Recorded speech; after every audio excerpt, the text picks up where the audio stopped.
Hola a todos, soy Raúl Vela, el arquitecto de Ayamonte que comenta la gráfica del coronavirus. Hoy vamos a hablar de dos cuestiones. Me han preguntado mucha gente que por qué sigue subiendo el número de contagiados si vamos un mes en casa. Vamos a analizar eso. La segunda cuestión que vamos a analizar es cómo está evolucionando el número de fallecidos en toda España. Vamos allá.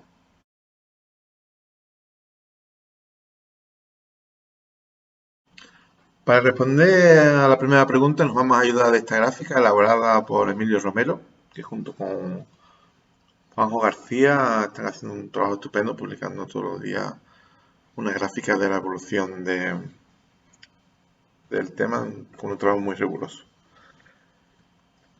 La cuestión es, ¿por qué sigue avanzando el número de contagios si llevamos un mes metido en casa? Se proclamó el estado de alarma el 14 de mayo, que es esta fecha, y si nos damos cuenta, la gráfica tenía una tendencia creciente hasta aquí, con un punto de inflexión aproximadamente en el fin de semana del 21 de marzo, es decir, una semana después. ¿Qué significa esto?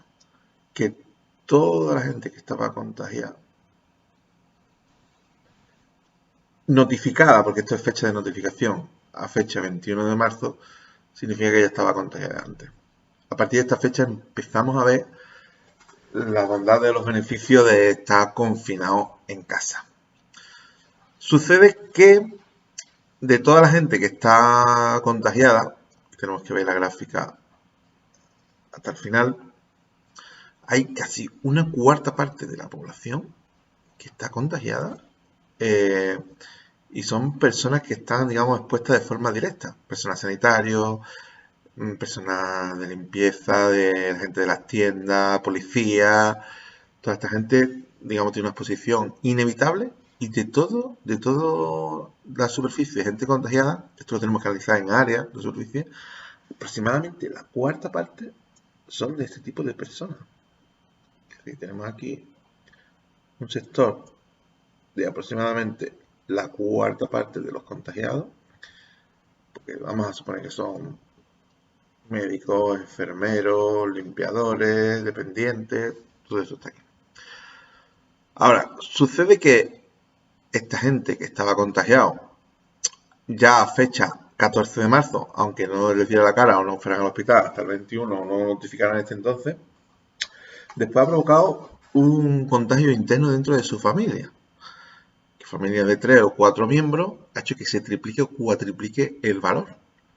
Ya empezamos a ver que la gráfica tiene, aunque un signo creciente, una tendencia a descender en su pendiente. Porque ahora multiplicamos por 2 o por 3 o incluso por 4 los contagios intrafamiliares y vemos que un contagiado externo, digamos, se contagia en cualquier sitio, en el metro, en el autobús, en el trabajo, en la calle, sentados en un banco, lo que sea, tocando una manilla, provoca que se triplique o cuadruplique el valor de contagiado. Después, por último, pues queda aquí un valor casi residual en el total de contagiados, que son los provocados por aquellos primeros, pues por ejemplo, compañeros de trabajo, compañeros de medio de transporte o cosas así. Esto nos tiene que hacer reflexionar que cualquier persona, por muy buena voluntad que tenga, que está contagiado aquí, multiplica el valor de los contagiados simplemente dentro de su familia. Es decir, tenemos que pensar que cada uno podemos ser un caballo de Troya. No solamente que tengamos el enemigo en casa, sino que nosotros podemos ser los portadores del enemigo.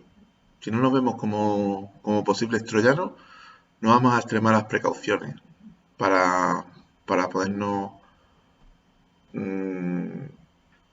no curar, sino, digamos, protegernos a nosotros y proteger a los demás.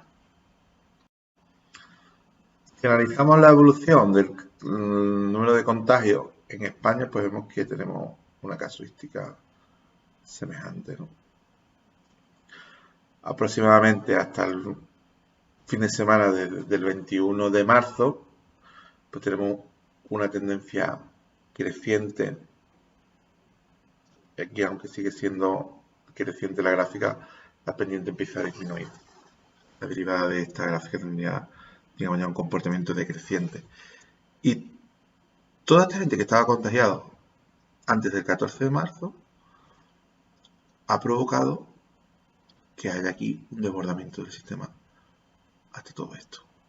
Porque esto hay que analizarlo en áreas. Hay por ahí uno de estos que salen en la tele y que les publican en los periódicos nacionales que decía que los casos activos tenemos un límite por aquí para analizarlo a ver si llegamos al colapso del sistema en una línea horizontal. Eso demuestra un gran desconocimiento de todo esto, porque los casos activos en este tipo de gráficas, que hay un incremento diario, hay que analizarlo por superficie. Todo lo que analicemos aquí para contabilizar el número de contagiados, tenemos que ir a la superficie, porque cada barrita representa el incremento diario y para calcular los valores totales tenemos que multiplicar y por x, es decir, el incremento diario por el eje de las x, que en este caso pues nos daría un área. Es muy destacable que en esta gráfica que tiene tendencia creciente, cuanto antes se produzca el corte, la interrupción, aquí en este caso la hemos tenido aquí, si se hubiera tenido la interrupción antes, es decir, lo voy a hacer aquí, hubiéramos tenido el toque de queda antes, nos hubiera producido una gráfica de este tipo. Hubiéramos tenido un pico de contagios mucho menor, hubiéramos terminado incluso antes del confinamiento y el área que nos representa a la gente contagiada hubiera sido mucho menor en comparación con el área roja. Si no se hubieran tomado medidas de confinamiento hasta una semana después, por ejemplo, pues nos hubiera pasado, hubiéramos seguido creciendo por aquí, hasta aquí, y esto ya nos hubiéramos dado una gráfica brutal. Vamos a ir por ahí arriba. Terminaríamos más tarde y todo este área hubiéramos tenido de incrementar el número de contagiados proporcional al número de fallecidos, y ya esta superficie tan grande ya sí nos hubiera hecho colapsar el sistema sanitario, que ha estado al borde.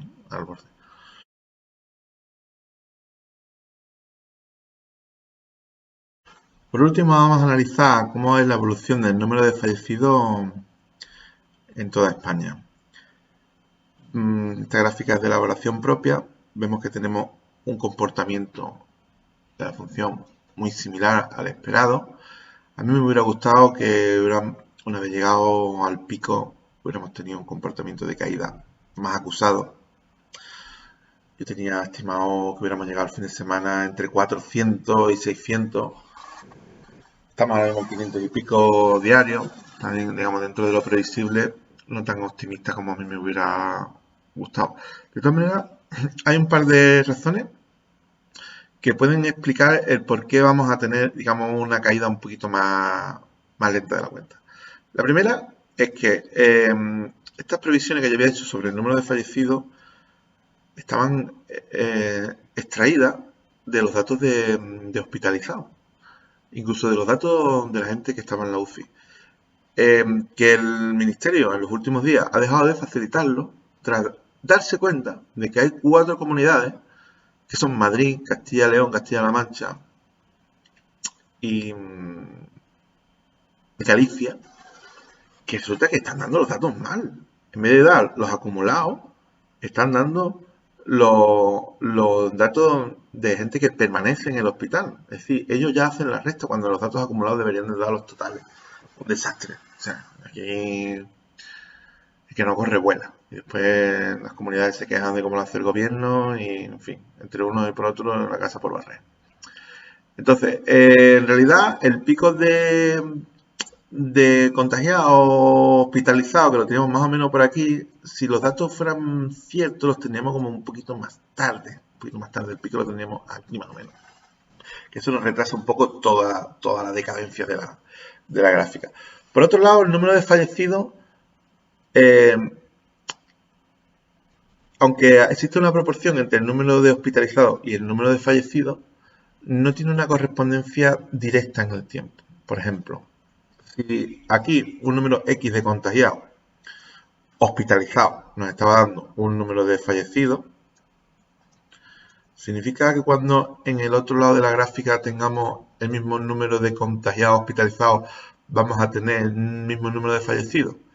Pues debería haber una proporcional. Ahora, sucede lo siguiente, que si aquí, por ejemplo, 1000 hospitalizados nos provocan 100 fallecidos, los 100 fallecidos no se producen en el acto, sino que a lo mejor, por decir algo, pues en un primer día hay 40 fallecidos, siguiente 30, siguiente 20, siguiente 10.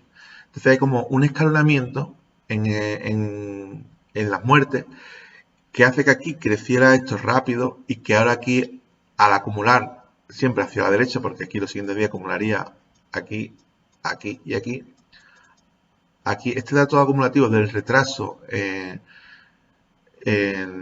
el dato de fallecidos hace que el número de contagiados con respecto al número de fallecidos vaya teniendo retrasos en los días posteriores.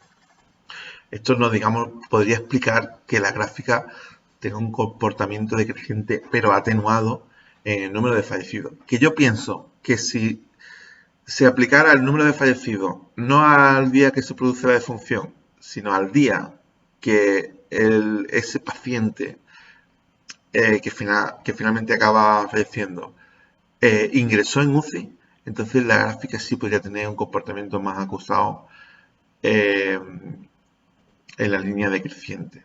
Con todo y con eso, esperamos que esta tendencia, que claramente es decreciente, pues se vaya acusando los próximos días y empecemos a tener valores de 400 y pico, 300 y pico, aunque ya sabemos que después aquí habrá un punto de inflexión y esto se va a prolongar el tiempo bastante, aunque esperemos que con valores más residuales, porque estamos aquí dando por bueno valores de 500 fallecidos al día que no dejan de ser una calamidad, un desastre y un panorama dramático para un montón de familias. Bueno, espero que os haya sido útil, que os haya gustado desde allí donde estéis. Darle a like si os interesa o suscribiros si queréis seguir viendo estos pequeños vídeos de la evolución del panorama. Un saludo a todos.